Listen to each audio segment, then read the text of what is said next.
হাই, happy new ইয়াৰ। নতুন বছৰ বুলি ভগৱানে মোক এগালমান বেমাৰ দি পঠাইছে।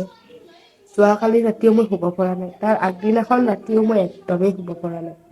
ৰাতি ৰাতি মই গৰম পানী কৰি আৰু সেকো, তাৰপিছত অকণমান ভাল পোৱা যেন লাগে, তাৰপিছত আকৌ বিষটো আৰম্ভ হয়।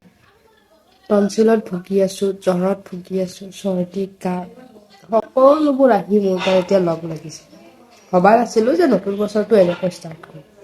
আৰু খুব ভাল ভাল মানে ভাবি থৈ দিছিলোঁ যে নতুন বছৰৰ পৰা ৰাতিপুৱাৰ পৰা সোনকালে উঠিম। বাট আজি 1 জানুৱাৰীৰ দিনাখনো 10:30 বাজিল গাইছ। 10:30। একদমেই ভবা নাছিলোঁ যে ইমান দেৰিকৈ উঠিম। শাৰী পাইছিলোঁ 7টামান বজাতে, বাট উঠিব পৰা অৱস্থাত নাছিলোঁ কাৰণ বহুত বেছি বিষ হৈ আছিলে। তো সেয়াই, আপোনালোক ভালে থাকক, সকলো ভালে থাকক। এতিয়া দুপৰীয়া হ'ল আৰু মই এতিয়া ৰিলচ বনাম। ৰিলছে চাগে একমাত্ৰ মোৰ মনটো ভাল কৰিব পাৰিব। আৰু এইবোৰ কৰি থাকিলে মন ভাল লাগি থাকে। তো সেয়াই, আৰু মোৰ আউটফিট আপোনালোকক দেখাই আছোঁ ৰ'ব।